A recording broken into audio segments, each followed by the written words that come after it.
नमस्कार, मैं निसी M Varghese बीआईएमआर nursing college की छात्रा आज आप सभी लोगों का इस पॉडकास्ट में स्वागत करती हूँ।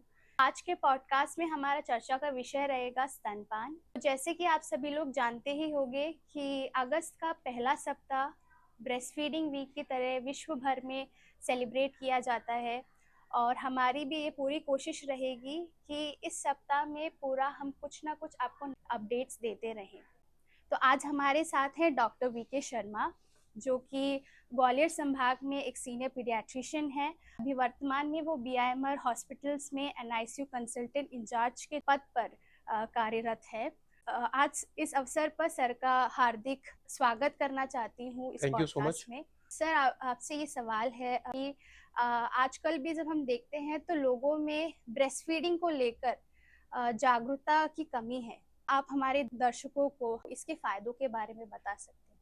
जी, जैसा कि आपने निश्चय कहा शुरुआत में कि ब्रेस्ट फीडिंग वीक सेलिब्रेट किया जाता है। ये वीक होता है first week of the August every year. Yes. तो ये जो ब्रेस्ट फीडिंग से रिलेटेड अवेयरनेस है, इसी को लेकर ये breast feeding week celebration start किया गया और आई थिंक कि ये पहली बार 1992 1992 जी। में स्टार्ट किया गया था। और इसका मुख्य मकसद ही ये है कि आम जनता के बीच में ब्रेस्ट फीडिंग को लेके जो भ्रांतियां हैं उनको दूर किया जा सके, ब्रेस्ट फीडिंग से होने वाले फ़ायदे उन लोगों तक पहुंचाए जाएं, जिससे कि लोग उसके बारे में अवेयर हों, जागरूक हों और ब्रेस्ट फीडिंग को अपनाएं।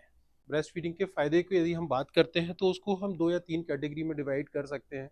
ब्रेस्ट फीडिंग से शिशु को होने वाले फ़ायदे, ब्रेस्ट फीडिंग से फीडिंग मदर्स को होने वाले फ़ायदे and benefits to society and financial benefits. जी। तो सबसे पहले यदि हम बात करते हैं शिशु को होने वाले फ़ायदों की, तो एक स्तनपान जो है वो एक नेचुरल प्रक्रिया है जी। जी। जो नेचर द्वारा न्यूबॉर्न बच्चे के लिए दी जाती है।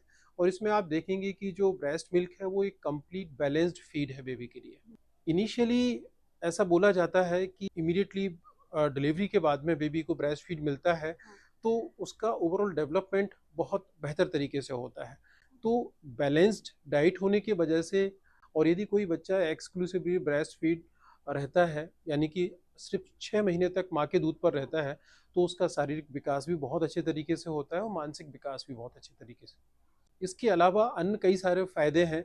ब्रेस्ट मिल्क इनिशियली जब सीक्रेट होता है तो वो कोलोस्ट्रम के फॉर्म जी। में होता है जी। जी। और कोलोस्ट्रम को लिक्विड गोल्ड बोला जाता है। जी। तो आप देखेंगे कि कोलोस्ट्रम में लाइव सेल्स होते हैं। इवन ब्रेस्ट मिल्क में भी मैक्रोफेजेस वाइट ब्लड सेल्स होते हैं जो कि एक फर्स्ट इम्यूनाइजेशन के तौर पर काम करते हैं और बच्चों को बहुत सारी बीमारियों से बचाते हैं। जी। चूंकि हमारा देश एक विकासशील देश की कैटेगरी में आता है, तो आप देखेंगे कि below age of 5 years death rate है वो बहुत ज़्यादा है। और उसमें मुख्य दो बीमारियां जो रिस्पॉन्सिबल है उसमें एक डायरिया और दूसरा एक निमोनिया, रेस्पिरेटरी ट्रैक्ट इन्फेक्शंस जी। And gastrointestinal infections.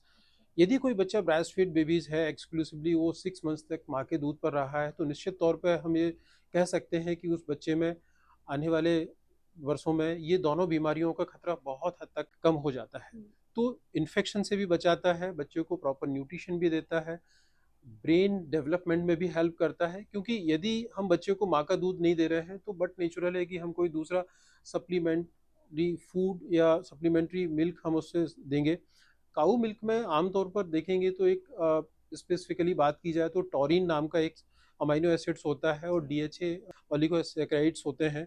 वो बहुत कम मात्रा में होते हैं या ना के बराबर मात्रा में होते हैं, जबकि ब्रेस्ट मिल्क में इन दोनों सब्सटेंस की मात्रा बहुत ज़्यादा होती है जो कि ब्रेन के नॉर्मल डेवलपमेंट के लिए बहुत ज़्यादा आवश्यक है। ब्रेस्ट मिल्क का जो प्रोटीन कंटेंट है वो न्यूबॉर्न बेबी के लिए बहुत ही ऑप्टिमम होता है। काऊ मिल्क में डेफिनेटली 3 टाइम्स ज़्यादा होता है, बफेलो मिल्क में 5 to 7 टाइम्स ज़्यादा होता है, जो कि अननेसेसरी बेबी के बॉडी सिस्टम के ऊपर, डाइजेस्टिव सिस्टम के ऊपर एक अननेसेसरी बर्डन डालता है।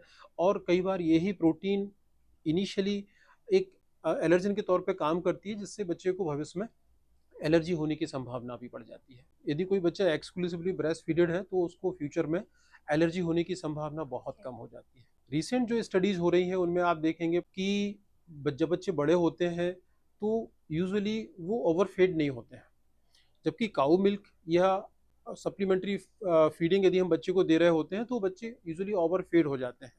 जबकि breast feed babies optimum milk लेता है, जितना उसको आवश्यकता होगी वो लेगा, उसके बाद में वो अपने आप ही ब्रेस्ट मिल्क लेना बंद कर बंद देता कर है और सो जाता है। जबकि बोटल फीड बेबीज में ऐसा नहीं होता है, वो ओवर फीड बेबीज होते हैं। तो सिंस बिगनिंग, सिंस चाइल्डहुड ही एक ओवर फीड वाला जो हैबिट होता है वो आगे जाके कार्डियोवैस्कुलर डिजीजेज के फॉर्म में आता है और अन्य दूसरी बीमारियां बच्चों में देखने में मिलती है। एक्सक्लूसिवली ब्रेस्ट फीड बेबीज को फ्यूचर में हम जो है इन बीमारियों से भी बचाते हैं यदि ब्रेस्ट फीड देते हैं तो।